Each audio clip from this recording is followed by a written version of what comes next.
So tonight we are going to study a very famous Rebbitzen. Um, the word Rebbitzen actually is a Yiddish term for the wife of a rabbi. Hmm. Um, and the story, I'm curious if any of you know the story about Rachel and Akibah, about Rabbi Akibah, very famous rabbi, and his wife that encourages him to study. Anybody know that story? You've heard it? Okay, good. So yeah, it's a pretty famous story in rabbinics. Um, so I want to show you some pictures of Rebbitzins, too, in particular. Hmm. So a lot of people, when they think of Rebbitzin, this is what they think of. Hmm. And this is the wife of this is Gittel Finkel, Rabbi Nosson Tzvi Finkel. I don't know anything about him. So this is a picture of him and his wife. And here is another Rebbitzin.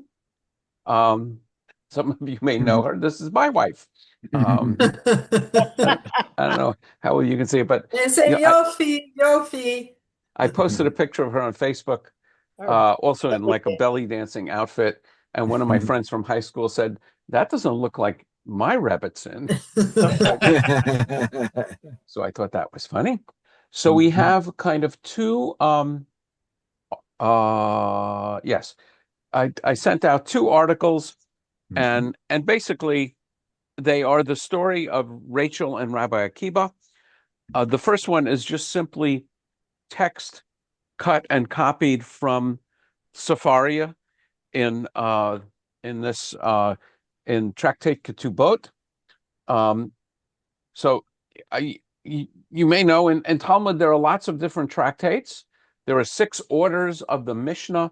One of the orders of the Mishnah is called Nashim, which means women. And then in tractate in order Nashim, one of the tractates is called Ketubot, which is simply the plural of Ketubah. And I think you probably all know or have heard, that a Ketubah is a Jewish wedding contract. So basically, there's a lot of laws about um, the rules about marriage and when you get married and what. I mean, there's some really fun stuff. I was just glancing in Safaria a little bit before this story and after. There's one of my favorite stories in Ketubot or rules about how often a man is obligated to have sex with his wife. And it's actually not her that is obligated to have sex with him, but he's obligated to have sex with her, and it's a function of his job. Maybe we'll study that someday. I actually wrote a song about that to the tune of "Achy Breaky Heart." Oy, But oy, that's the oy. subject of Oh, another come evening. on. You got to end it tonight with Oh that. no, no, no, no, Come no! on. I'm gonna save it. And in fact, I think I've mentioned I there's a very well-known rabbi. Unfortunately, she died years ago, named Judith Abrams. I don't know if anybody's ever heard of Judith Abrams, but I studied Talmud with her. She was from Texas, and I have several books from her. And she inscribed one to my achy breaky Talmud guy, because I wrote the song while she was teaching. It was kind of pouring out of me while we were studying this particular element. Okay, so here we go with Ketubot. I'll read the English so I can kind of go back and forth, and then we can have Joanne if you're interested in reading. We'll get to the article that which really covers. There are several, as we'll see. We're going to read one story about Rabbi Akiba and his wife. She's actually not named in this story. And there are several other stories about the same couple, and they don't all agree with each other. So there's lots of legends about Akiba and his wife. Akiba's a very famous rabbi. He lived, um, he died in roughly 135 CE in the second revolt against Rome, the Bar Kokhba revolt. And he was one of the 10 martyrs that in traditional synagogues we read about on Yom Kippur. And he died by having his flesh combed off of him with steel combs Oh my. by the Romans. Oh my. And he dies reciting the Shema, Oy. and was asked about it, and he said, "I've never known how I could love God with all my being, and now I do. And so he dies actually with the word echad on his lips.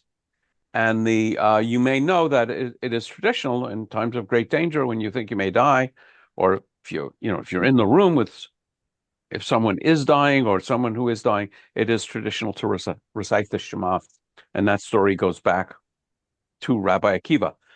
Now, this week, one of the pictures of the family throwing their arms around one of the living hostages, you could hear the father saying the Shema.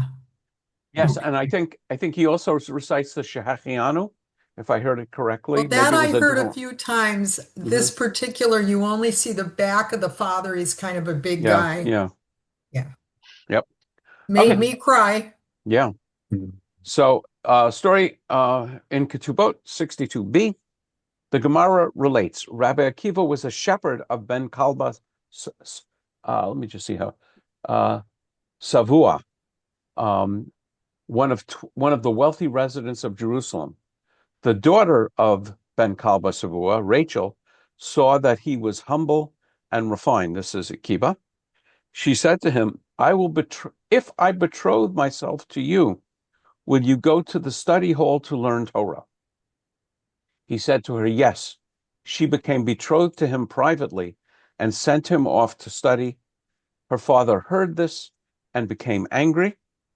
He removed her from his house and took a vow prohibiting her from benefiting from his property. So I just want to mention just a few things about, this is actually Aramaic. Well, first, something about Jewish law. This idea of being betrothed in a Jewish wedding, the groom gives the bride a ring and says, "Harei at mikudeshet li." With this, "Harei at mikudeshet li b'taba adzo kadat masheva Yisrael." With this ring, I betroth you to me according to the laws of Moses and Israel. And the word for betrothing or consecrate, actually the translation in my rabbi's manual is consecrate, but it uses the word kadosh. And this part of a wedding ceremony is actually called kiddushin. You know the word kadosh. You make a kiddush, you say kaddish. It's generally translated as holiness, but it actually describes an exclusive relationship. So in that formula that the groom recites, it basically says, I'm establishing an exclusive relationship with you. And it's just a sort of an interesting, I'll just point out, because some of you know some Hebrew, that this is Aramaic, it's not Hebrew. And he says, Amra, which means amor, he said to her, la, lay, she said to him. Hebrew would be lo. He, mikdashna. So this is mekadesh, lach, you, if I betroth myself to you. So you can see a lot of Aramaic words end with aleph. So anyway, I'm just pointing out the difference between Aramaic and Hebrew. And the word for study hall is levei rav, which means like Beit Rav, the house of the rabbis, which I just thought was interesting. And now we'll get to the substance. But first, Jerry. We had to say that at a wedding. Yes, of course. Not before the wedding, but at the wedding. No, but so what I often say, and I usually get a laugh about this, is in ancient times you had a betrothal, which typically took place a year before the wedding, and the couple was legally bound to each other.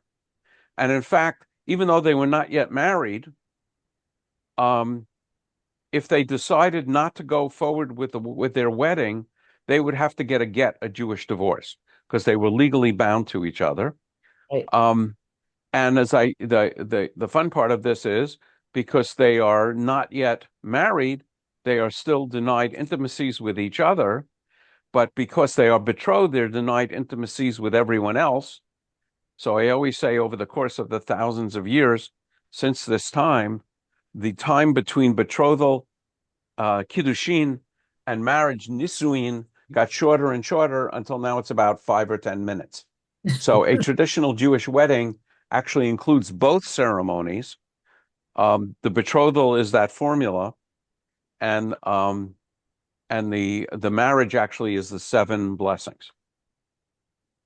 So, just to review what's going on here, apparently the daughter was attracted to him, so seeing that he was humble and refined, but he was, according to most of the stories, he was an ignoramus. He didn't know anything. So she said, I will betroth myself to you on the condition that you go and study in the study hall. Okay, and she sent him off, and her father was not happy that she married. I mean, he was a wealthy guy, and she marries this poor ignoramus named Akibah. So he basically took a vow prohibiting her from benefiting from his property, basically impoverishing her. Hmm. So I'll read a little bit what he writes about the context. This is from the Babylonian Talmud, Masechet Ketubot, which is about ketubas and responsibilities of spouses have toward each other. The Mishnah states how often husband must make sure to engage in marital relations. Answer, as I mentioned, it depends on the occupation and how long they're away from home earning a living.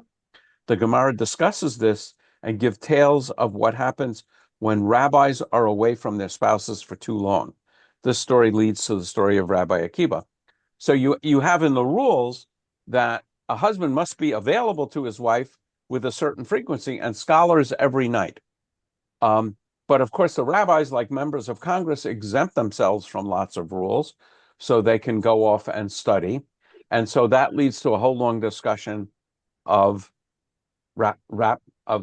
scholars being away from their wives, of which this is an example. And I'm not sure these questions are all that terrific, but you can glance at them. So Rabbi Akibah went and sat for 12 years in the study hall. So he studies for 12 years. When he came back to his house, and presumably he didn't travel back and forth, when he came back to his house, he brought 12,000 students with him. And as he approached, he heard an old man saying to his wife, namely to Rachel, for how long will you lead the life of a widow of a living man, living alone while your husband is in another place? And she said to him, if he would listen to me, he would sit and study for another 12 years. When Rabbi Akibah heard this, he said, I have permission to do this. So he went back and sat for another 12 years in the study hall. Again, just a little bit of the Hebrew and Aramaic. I can't quite find the word in Aramaic because they're different, but there is this expression about sitting in a study hall, and the word for sit is the word. If I say have a seat, I would say leshevet bavakasha. So shevet means to sit, and a place for sitting is called a yeshiva. So the word yeshiva comes from this same verb. It's a place where you're sitting. Henry. Oh, that's fascinating. I had heard that he even had to learn the alphabet. He didn't even. Yeah, there's lots of stories, and some of the other stories are in the other article, but not that one. But yeah, some of them talk about how he had to learn the alphabet, that he was actually illiterate, and he thought it would be hopeless. And another story which I like is he sees a place where water is dripping on a stone for many years, and of course it hollows out a section of the stone. And so he says that if something as soft as water can make an impression over the years on something as hard as a stone, then maybe if I go to study, some of this material can make an impression on me. So I like that. And of course, I was actually older than Akibah when I went to yeshiva. Jerry. Yeah, but you didn't go for 12 years. No.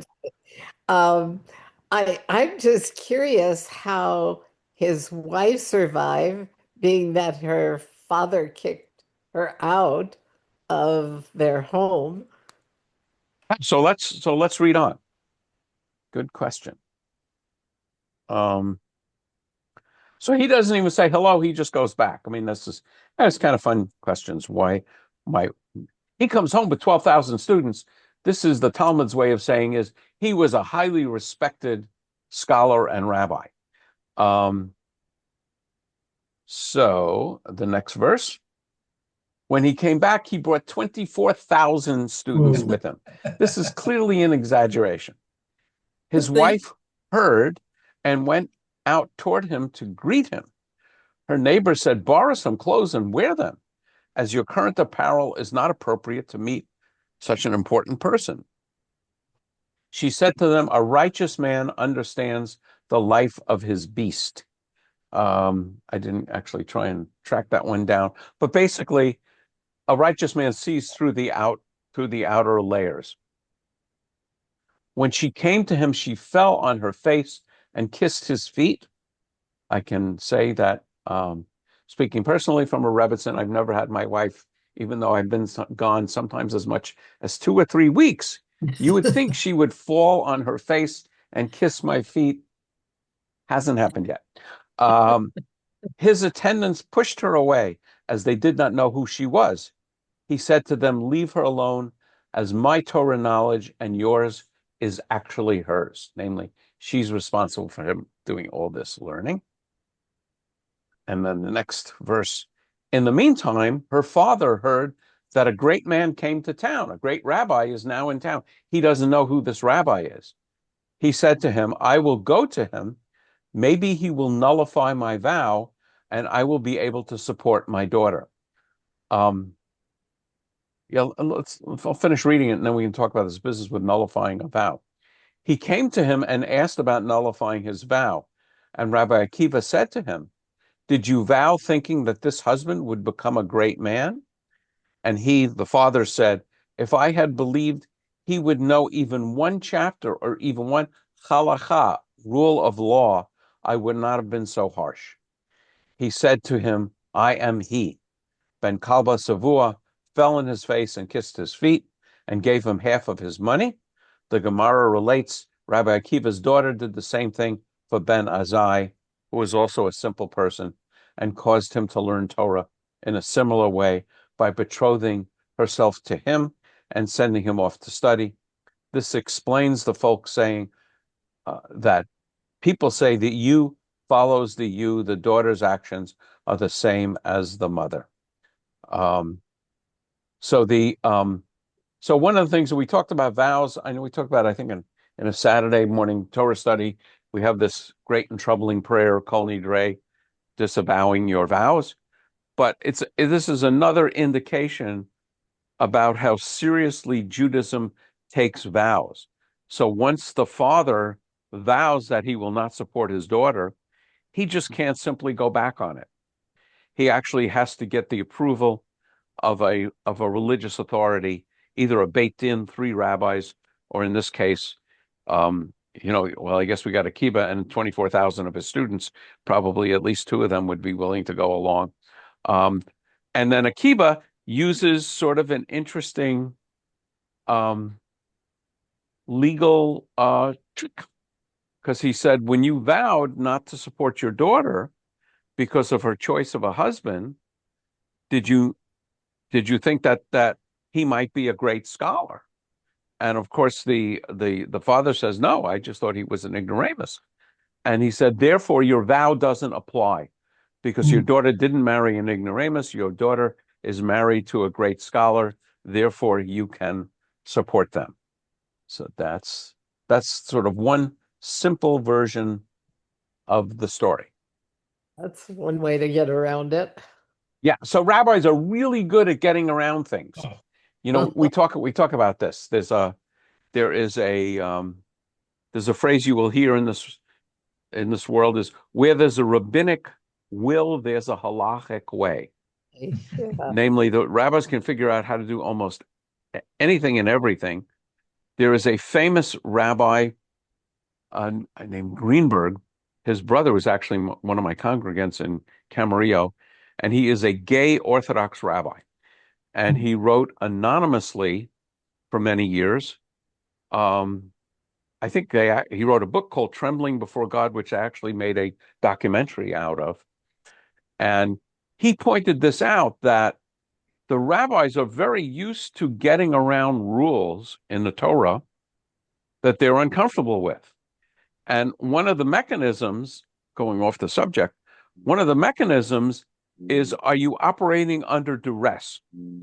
So, for example, if someone commits suicide, under Jewish law, they are not supposed to be buried in a regular section of a Jewish cemetery, and you're not allowed to have a eulogy for them.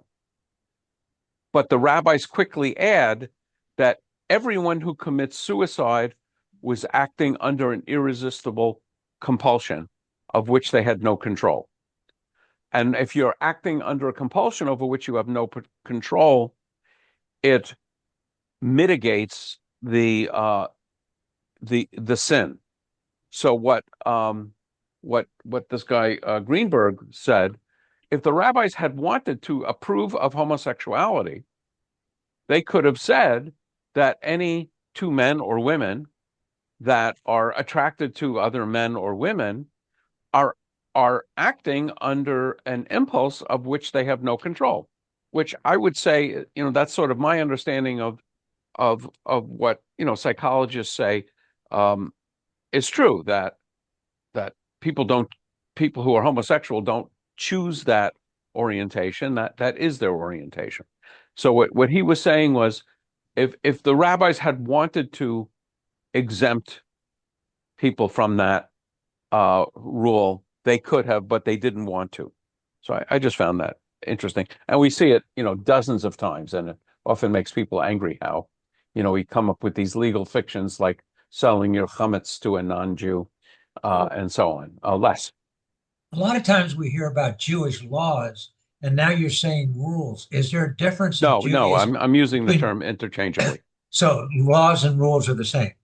Well, I don't know if laws and rules are the same, but I'm not distinguishing in my speaking. Okay, I'm talking about Jewish law. Yes. So Jewish law would be the same thing as. Yeah, I mean, and a rule. It's a matter of Jewish law. Yes. Thank you. Okay. So let's go to this article. Let's see if we get a little bigger. Hold on. Okay. Sorry. Not only people that they make suicide, they can go to the regular cemetery, but people that they have accident. But the accident, like a car hit them or somebody else killed them, they cannot go to the same cemetery. Is it true? No. I'm not understanding what you're saying. Are you saying that someone who has an accident is not a suicide? Yes, but they can, if they do by suicide accident or somebody killed them, they cannot go to the same cemetery that other people go. Oh, that's wrong. Well, I still don't understand exactly what you're saying. Are you saying, let's say I killed someone in a car accident? Are you saying the person I kill and me can't go to the same cemetery? No, the person that was killed in the accident? Accident. I've never heard that, and it doesn't make any sense. No, it doesn't make any sense. But in Iran, it was like that. I remember. Yeah, you're not talking now about suicide. No, not suicide. Okay, yeah. I mean, I won't deny that that's your experience, but I've never heard that. Okay.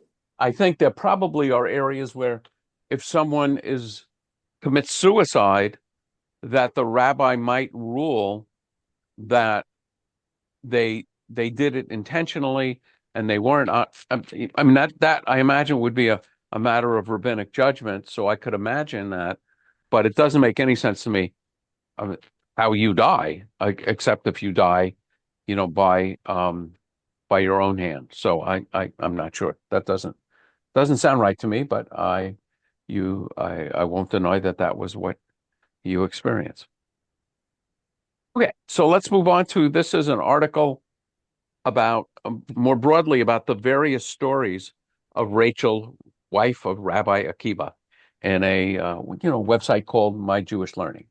So, Rabbi, I don't know if you're interested, but I have a poem for Rosh Hodesh, and today is Rosh Hodesh. Okay, so let's close with that. You want We'll to close? close. Okay. All Okay. right. All right. Okay. Rachel, wife of Rabbi Akiva, how they met and the economic support she offered him. Rachel is the medieval name given to the wife of Rabbi Akiva in the late Avot de Rabbi Nathan version A. In none of the older sources is a name attached to this woman, although she was well known. Rabbi Akiva's wife is mentioned in 3 separate sources. While these tell different stories about her, they agree on 2 details which may represent the historical core behind the women. All sources, the Babylonian Talmud, the Jerusalem Talmud, and Avot de Rabbi Nathan, agree that Rabbi Akiva's wife was in some way instrumental in her husband's rise to prominence. He began his life as a pauper and through her agency became learned and rich.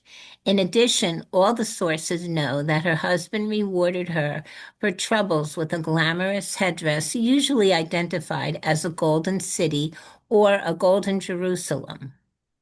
I think yeah, it's a headdress. I mean, didn't give her a city. Okay. Aside from these 2 details, the sources tell different stories about how Akiva's wife helped her husband, and in some details contradict one another. Thus, the Babylonian Talmud relates that Rabbi Akiva was a shepherd employed by the rich Jerusalem magnate Ben Kalba Savua. His daughter saw Akiva, recognized his hidden qualities, and proposed to him on condition that he go and study. This resulted in her father's disowning her. Disowned by her father and deserted by her husband, Akiva's wife was left to fend for herself for 24 years until finally her husband returned in glory and recognized his wife's role in his success, That's the saying to his disciples, "Mine and yours are hers." So that's the story we just read. The story, told twice in the Babylonian Talmud, seems to contradict itself in some details. In one of the versions, Akiva's studies are presented as a condition without the fulfillment of which no marriage will take place. Thus, Akiva goes off to study after betrothal, but without consummation. In other version, Akiva sets out on his studies only after the couple has lived in poverty for some time. In any case, both versions contradict the stories of Akiva's wife told in the Jerusalem Talmud and in Avot de Rabbi Nathan and pose chronological complications.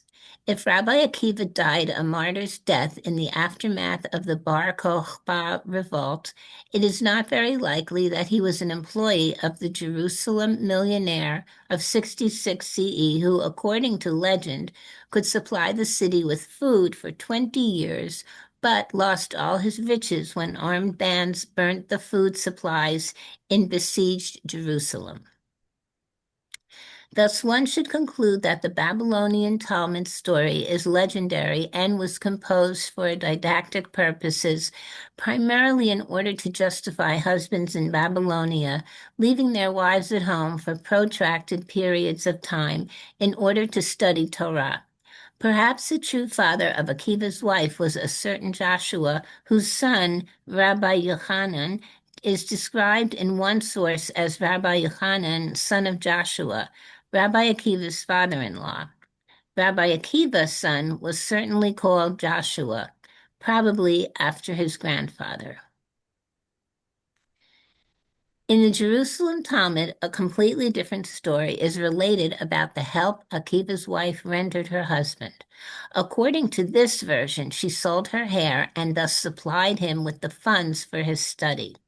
Apparently, women's hair was a real commodity and could become a source of income for women at the time.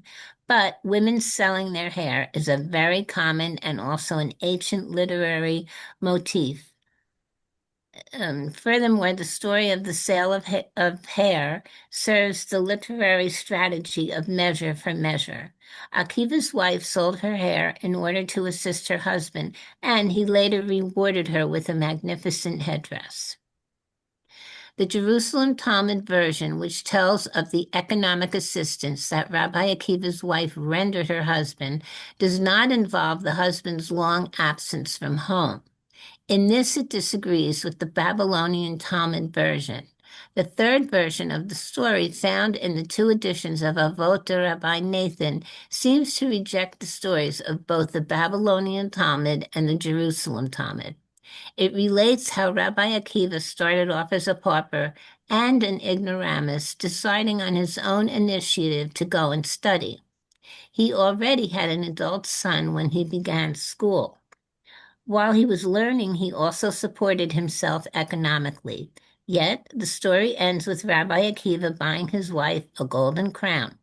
When questioned about the inappropriateness of his actions, he responded by claiming that his wife too had suffered much with me in the Torah.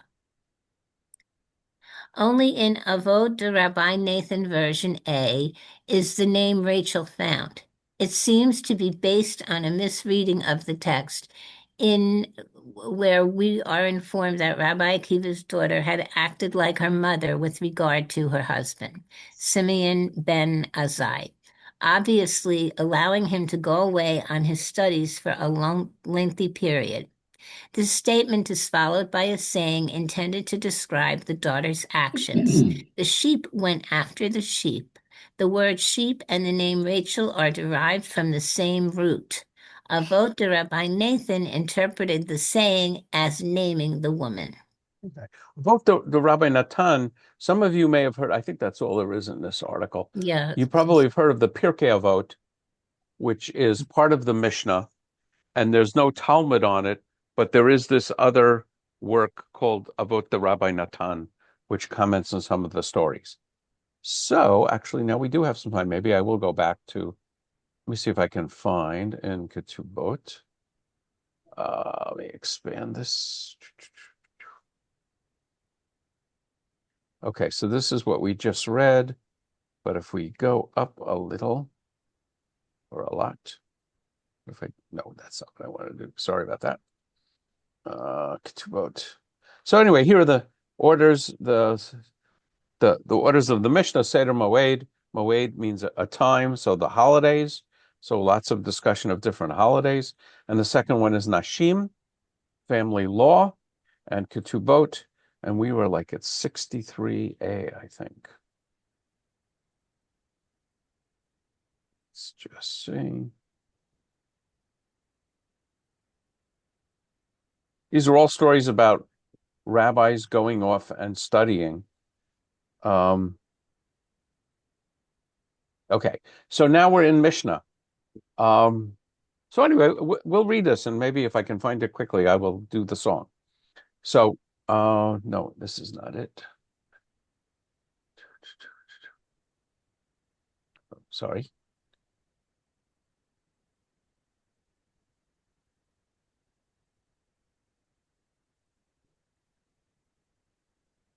B. Okay.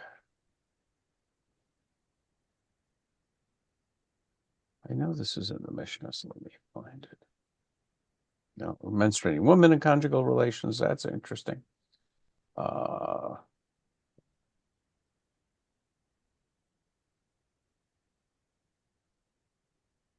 about this. You know what? I think I may be in the wrong place. Let me take a quick look. In that last reading, there was also a reference to Gittin. To what? Was it, how do you pronounce it? Gittin? The other part of one of the other sections here. Hang on a second. Let me see if I can find a 60. I think I need to go to 62.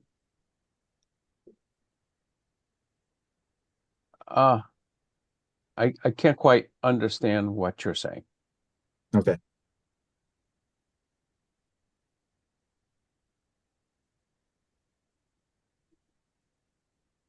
No, I want to go to 62. Oops.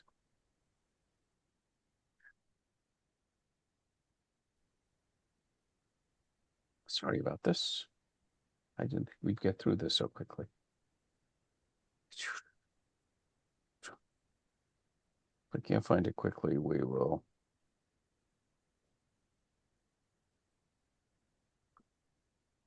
Well, I think I'm going to give up. I thought it was right. I thought I came across this. Oh.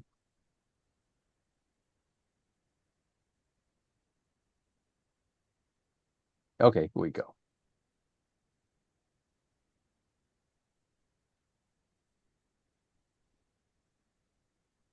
Yeah, actually the whole thing is summed up in the Mishnah. Where is the Mishnah? Mishnah.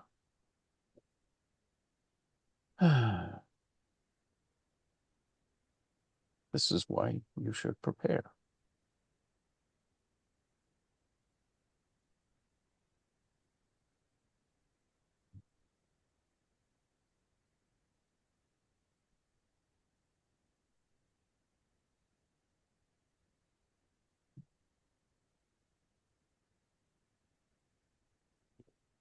Okay, I think I'm not going to, well, no, here's the Mishnah. Okay, here it is. Sorry, here we go.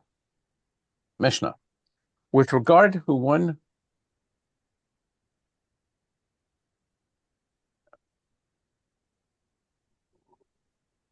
okay, here we go. So they're talking about one who vows that his wife may not derive benefits from marital relationships with him. Lois, did you want to say something? Sorry, I was so focused. Well, I wanted to ask, so there's one of these stories that talks about that they have a daughter. Is that the only mention that after these 24 years they actually have children together? Yeah, I think there's some stories which suggest that they were married and had children and lived together in poverty, and then he goes off to study. So actually, I should have really more opened the discussion. Let me open the discussion to, one of the things I think that's going on here is Akibah is very famous in Jewish tradition. He's famous as this martyr who literally has the flesh torn off of him by the Romans during the Bar Kokhba revolt. So just to refresh your memory, the main revolt of the Jews against Rome takes place from the year 66 to the year 70 of the Common Era and results in the destruction of the temple. And then years later, so we're talking about like 135, so we're really talking about like 70 years later or so, there's another revolt against Rome called the Bar Kokhba revolt. How many people have heard of Bar Kokhba? Okay, so some of you. So Bar Kokhba was a general.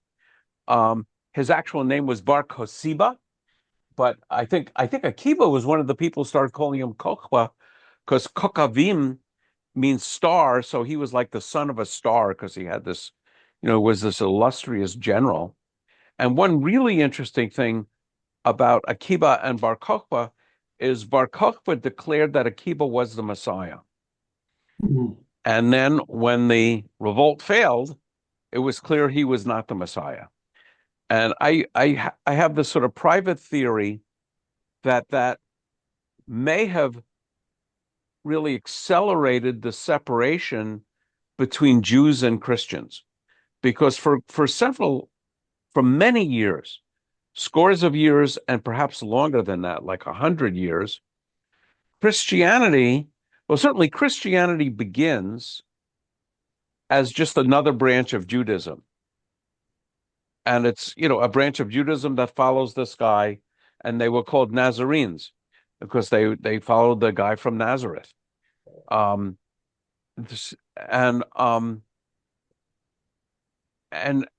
so I would say in the first century of the Common Era, Christianity is by and large a branch of Judaism.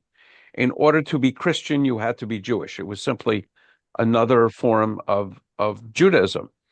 And then after the destruction of the temple in the year 70, Christianity quickly becomes a Gentile religion.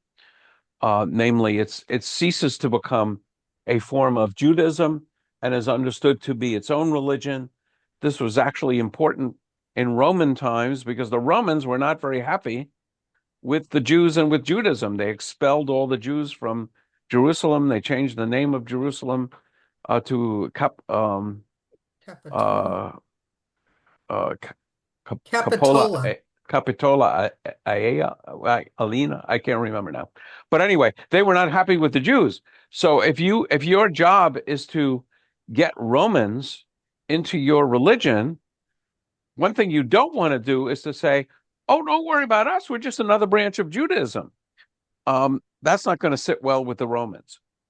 On the other hand, they didn't want to reject the idea that they were a branch of Judaism, because then, as now, if someone comes up with a brand new religion, people look at it with great suspicion, that it's just a modern cult.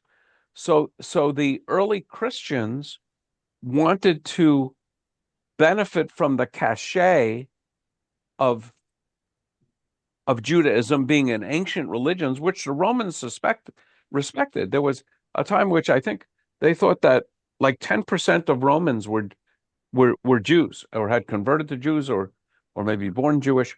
So there was a lot of respect. After the revolt, there was a lot of antagonism.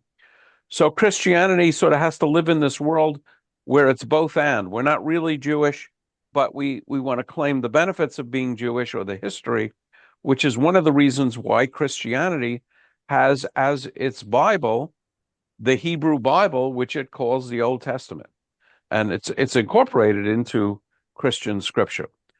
So it's one of my theories is that when Akibah, the leading rabbi in the Jewish world, declares that some other guy, namely Bar Kokhba, is the Messiah instead of you-know-who, that leads to a serious split between Jews and Christians, and they go their separate ways. And I think that also corresponds with around the time that Christianity becomes really a Gentile movement, not a Jewish movement. Henry. Yeah, just wanted to emphasize too, point out, when they talk about the 24,000 disciples of Akiva that end up with this plague or whatever. Well, some people think with the plague. Hold on, who that wasn't in this story. Wasn't it a plague? The Akiva, the disciples of Akiva die from a plague or whatever? No. There is a. Oh, you're talking about you're talking about the story of Lag BaOmer, and you might be right, but I'm not sure. Oh. I just plain don't remember. But I thought, because I had thought something there was about a plague or whatever. But there was a historian that I read that proposed that it might have been that a lot of the disciples of Akiva that were died were probably soldiers that fought along with. Let me. I'm just doing a quick check. Yeah, you're absolutely right. Rabbi Akibah and Lag BaOmer are linked because it's traditionally the day a plague killed 24,000 students ended. Lag BaOmer is the 33rd day of the counting of the Omer. And then, I don't know about the other parts of the story. Anyway, that would be an interesting thing to look at. I've never focused on Lag BaOmer, I have to tell you. That is a blind spot. Let me just Lag BaOmer. It's a very strange thing that during the Omer, you're not allowed to have weddings or joyous celebrations, but on the 33rd day, which is called Lag BaOmer. Why is it called Lag? Lamed is the letter in the alphabet that stands for 30, and Gimel stands for 3. So the 33rd day of the Omer is Lag BaOmer, and you're allowed to have celebrations then. So you have a ton of weddings and things, in the Orthodox world on that day. I forgot about the connection between Akibah and Lag BaOmer, and there are a lot of conservative weddings on that day as well. Yeah, I mean, and in the conservative world, I don't know what their official position is on whether you're not allowed to have weddings on the other days of the counting of the Omer. I just plain don't know. But I know I've had weddings where it was during the counting of the Omer. And, and I've talked to the couple and I said, look, depending on how traditional your parents are, this may be an issue for them. And so that comes up. I once had a very interesting case where I think it was during Lag BaOmer, the mother of the bride or groom felt horrible about this. And she felt very guilty that they were getting married during the counting of the Omer. And so I suggested that she give to charity. And that made her feel better. That's both rabbinics on the fly, making up your own rules. So that's yeah. So, but it also points out how many stories there are. You have a very famous rabbi named Akibah. We have lots of stories about Akibah. Not as many stories as that other famous rabbi named Jesus. He's a pretty famous rabbi, and there are lots of stories about Jesus that are cooked up, and they don't all agree with one another. By the way, if you read the Gospels carefully, they disagree on some point. So I just think it's an interesting story. So we are almost at the end of our hour. So Joanne, so again, I'll just mention that we are it's Rosh Chodesh, the new month of Cheshvan. So Cheshvan, if you look at your calendars, this one just says Cheshvan. Sometimes you will see, this is kind of fun. No, just Cheshvan. Sometimes you'll see it called Mar Cheshvan. And the word Mar is it means bitter, like maror.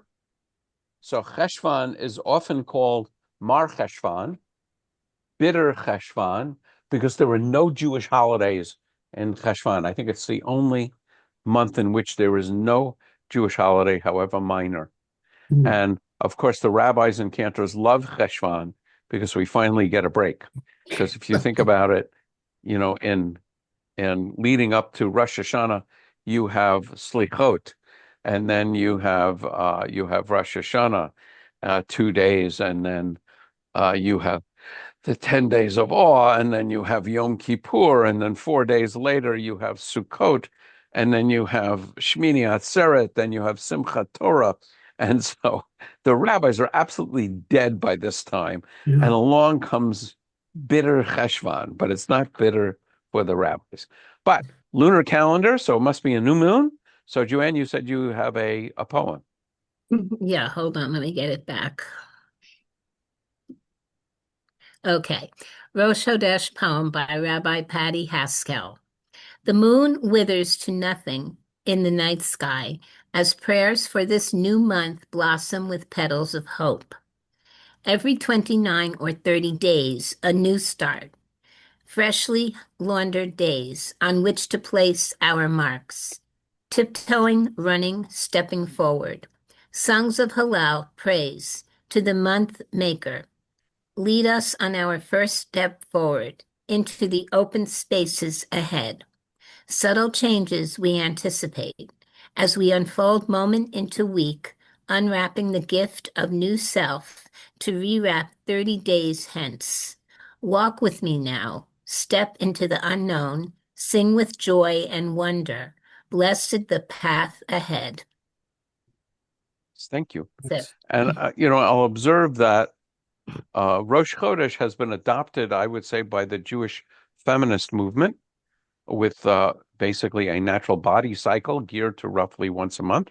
In women, they adopt this cycle of holidays, of the new moon, because Rosh Chodesh is a minor holiday. There's actually a Torah reading on Rosh Chodesh, and there are special prayers that are recited on Rosh Chodesh. And I think we've talked about this, but I'll say one more word, and then we'll all go our separate way. That the since the Hebrew calendar is a lunar calendar, and 12 lunar months are 11 days short of a solar year. Right. If you don't do anything, every holiday in Judaism would occur 11 days earlier. And that's actually true of the Muslim calendar. Like if you track when does Ramadan occur, a major Muslim holiday, it's 11 days earlier every year. So it can be in the summer, it can be in the winter, just travels throughout the calendar. But the Torah fixes the date of Passover as the 15th day of the month of Nisan, but it also says that it's in the spring. So now the rabbis have to do something to make sure that Nisan is always in the spring. So they develop and Hillel. I noticed the reference to Hillel in your poem that you read, Joanne. Yeah. Hillel is the one who actually figured out how to do this. And it's a very complicated system of 7 leap months in a 19-year cycle, because it actually accomplishes, that would be a fun thing to study too. At least I think it's fun. Let me see if I don't know if I jotted that down on my little list of notes here. Calendar. Yeah, that'd be great. There's a bunch of things to deal with in the calendar, and I'll just give you one highlight. You cannot have Yom Kippur, which is fixed as the 10th day of Tishrei, right? It cannot be on a Sunday. And a major reason why it can't be on a Sunday is if Yom Kippur is on a Sunday, when do you cook the food to break the fast? You can't cook it on Saturday because it's Shabbat. So you have to cook it on Friday. And then it sits on Saturday and all of Sunday. And Sunday night, when you break the fast, you get food poisoning. This is my interpretation of this rule. That's what that Lag BaOmer thing was. Could be. So, and there's about 4 or 5 other things. I have one of my books behind there actually goes through this in excruciating detail. And one of these days I will pick it up. What I learned, I actually I led services on Friday night in Ojai, and I somehow mentioned the calendar. And I had my two Hindu friends were there, and they said the Hindu calendar also is a lunar calendar, but what they do is they just add a month every 3 months, and apparently that solves the problem. Whereas the Jewish calendar is much more complicated. And the reason the Jewish calendar is much more complicated because it has to deal with a whole bunch of issues. I only mentioned Yom Kippur, but there's a whole other bunch of issues. And that also determines which months are going to be 29 days and which months are going to be 30 days, which also is not always 100% clear when the new moon actually occurs. So one of these things the rabbis do is make life more and more and more complicated. And that's our job, and we're sticking to it. You know, but in Jewish calendar, every 4 years we have 13 months. Every 4 years we have what? 13 months 13. Instead of 12. You're almost right. You're almost right. It's 7 times in a 19-year cycle. It's not just every 3 months. Every 3 years. No, I'm telling you, this is something I'm absolutely, positively certain on.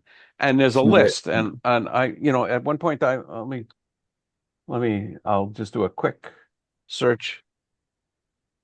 And my father said that Yom Kippur every 40 years will be on Wednesday. I don't know about that. Leap months in Hebrew. Your father said what about Yom Kippur? Every 40 years could be on Wednesday. Could be on when? Every 40 years? 40 years it'll be on years. a Wednesday. It'll be on a Wednesday. Wow. Yeah. So this year it was on a Wednesday. I think Wednesday night and Thursday. Yeah, Wednesday night, but not day. Right. And that's not common. But let me see. Okay, so the frequency, actually, I ought to just, because I want to prove it to you. So I'm going to do a quick screen share. Okay. So the frequency is a leap month is added in 7 years of a 19-year cycle. And it's the 3rd, 6th, 8th, 11th, 14th, 17th, and 19th year of the cycle. So it's not simply every 3 months. 3 years. Every 3 years. Yeah, sorry. So yeah, it's complicated, and I'll have to see if I can find an article that covers it. Maybe we can take a look at together. Yeah, But and thrown in, it's sorry. and then you could throw in the log Baomer, because it has something to do with the days and whatnot of the calendar. Okay, so with that, I will wish you all a good evening, and I think I have Thank you. maybe for next time. I don't know. Maybe I'll look at that Talmud passage about how often men are obligated. I bet I'll get a lot of people watching that on YouTube, and I may even get kicked off YouTube. But maybe next time we'll look at the Garden of Eden. I realize I don't think I've ever done a Monday and Wednesday evening program on a talk that I love to give called Revisiting the Garden of Eden with a Jewish Tour Guide. And so that it's a really fun discussion, and we can do it really slowly and carefully. So we'll do that, and then I have also an interesting article about the Garden Rabbi, of a Eden. question for you. Yes. When you Yes. say a man's obligated for a wife to be there, is she obligated then to No. require it, or No. or if she says no sex, then there's no sex? Sorry? Okay, you're saying that a She man can't- is obligated to have relations with his wife. She's obligated to be available to her if But she wants He it. is. But if she decides she doesn't want it, then there's no sexual relationship. He can't stimulate. He can't I initiate? didn't say that, Oh, okay. because I think there are issues where if she vows, remember, vows are taken very seriously. Right. If she vows not to have sex, or he vows not to have sex, that could be a condition of divorce. Okay. Oh, Hey, Because okay. again, vows are taken very, very seriously. But the interesting thing is that the laws relate to how often he must be available to her, rather than how often she must be available to him. I can't imagine why. I don't understand that either. No, because a man Salaciously, would want, if a man young would want it every night, and probably, and a lot of that sort of stuff. yeah, but it's So a function of his job, not his age. I understand. Okay, so with all that fun and games, I will wish you all a good evening. And I like maybe to. Thank next you. time we'll Take care. go to the Good night. Garden of Eden. Dress is optional. Thank you so much. Thank Okay. you. I'm going to try to come on Good evening. Saturday. Okay, great. Yeah, look forward to Yeah, seeing you I then. missed a few because of Torah studies where I went in person, and Okay. sometimes Oh. it's hard to coordinate everything. Yep, So, I Okay. understand. Yeah, that's right? okay. All right.